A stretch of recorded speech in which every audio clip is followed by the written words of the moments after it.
What's up, y'all? Welcome back to my channel, and for those who are new here, go ahead and hit that like and subscribe button to be ready for updates.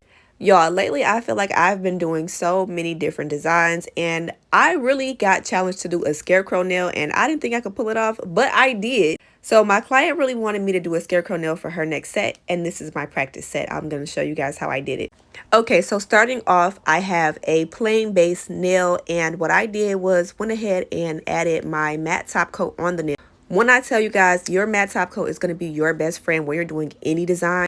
And I do mean any design, even if it's something small like French or just line work, it makes everything go on so smooth. Now, the reason why I say use matte top coat rather than a base coat is because a lot of times the base coat will make it slippery. Also, if you're using a matte top coat and you make a mistake, you can easily wipe it off and it won't affect the surface of the nail. Also, I want you guys to pay attention on how pigmented my lines are once I'm using them on top of the matte top coat. A lot of times when you're using, whether it be a base coat or just no coat on the nail at all, it does not hold on to pigment. So if you're a makeup girly, think of it as this. Your matte top coat is your primer. If you do not prime, it will not show up perfectly. I honestly think this is one of my best Halloween sets. Well, one of my Halloween nails. I don't know, something about it being not so spooky and the fact that it's a scarecrow, I just absolutely love it. Now, this nail is very, very simple. Like I said, if you guys follow my TikTok, we're just doing shapes and filling them in when it comes to nail art. It is not hard. I promise you, if you just practice it, it will come easy for you. One tip I do want to give you guys is if your client is coming in for a design or they're at their appointment and they're making their next appointment, ask them like, hey, what design would you like next? And if it's something you never tried before, go ahead and practice that design. Not only will you be able to have content to post, but you'll already be confident in doing that design for your client.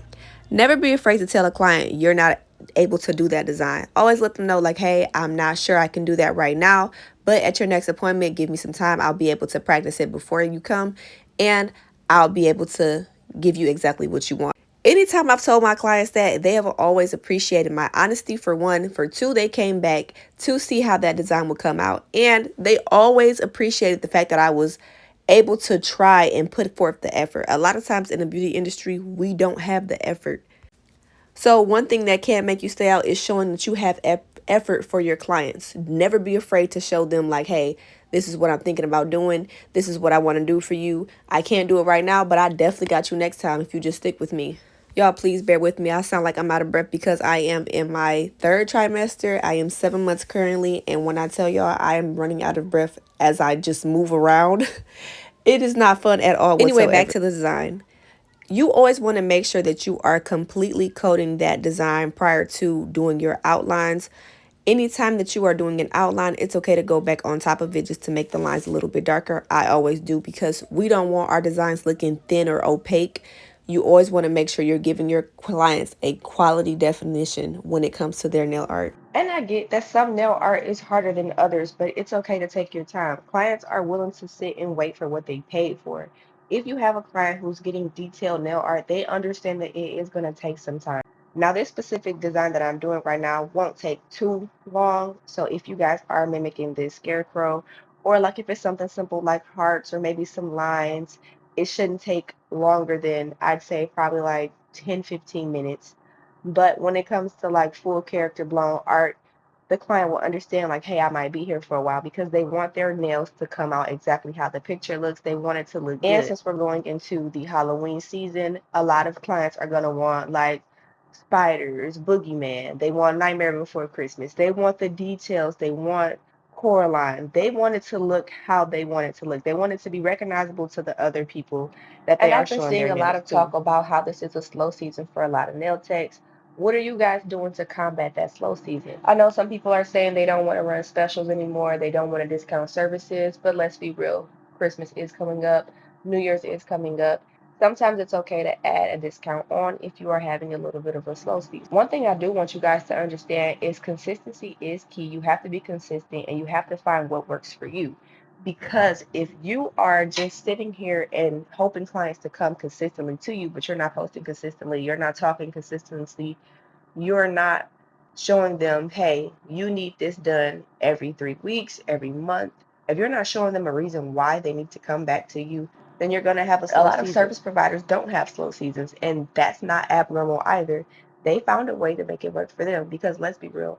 If you have certain clients will go days and days with waiting for you to come back to the salon if you're on vacation. They won't go anywhere else. They want their services. They want their nails done. They may buy press-ups from you. If you're a makeup artist, they may buy a kit from you. They may do something to keep their lashes up. So you have to find what works for you to keep people in your chair. And I know a lot of this is sounding like a little bit repetitive from a lot of creators when we say you have to find what works for you, you have to find what makes you stand out. But honestly, that is the difference. That's what's going to make you stand out. That's what's going to make people be like, hey, I want to go to her chair. Hey, I want to have her do my nails. I want to have her do my hair. Because yes, people are coming to you for your service, but they're also coming to you because you are you. You are your brand. You are marketing yourself as well as your services that you do. So I would say 50% of it is your personality, and the other 50% of it is your work. Tips that I would give anybody who's starting out or anybody who's feeling like they are just missing a little bit of better work ethic, show up on time, always be consistent, give your personality, give yourself to your work, never hold back anything. Be very personable to your clients. You don't have to tell them your life story. You don't have to tell them all of your business, but you have to be relatable to your clients. You have to make them feel like they are comfortable. A lot of times we spend so many hours inside the salon. We want to feel like we're talking to our homegirl, like we're talking to our cousin, like we're talking to our sister. So you have to find a way to implement that into your work so that you can get more clients. They're coming back to you consistently, and they'll be like, hey, I miss coming here. I want to come here to you not only to get my services done, but I also want to come catch up. I want to have girl talk. You know, everything is a trade-off. You're trading services for time. Well, you're trading services for money. They're trading money for a service, for a consultation, for a therapy session, for a feel better session. Everything is follow trade these for simple trade. Tips, and I promise you, you will see a difference in your business. But that's all I have for you guys now. Be sure to like and subscribe, and don't forget to share this video.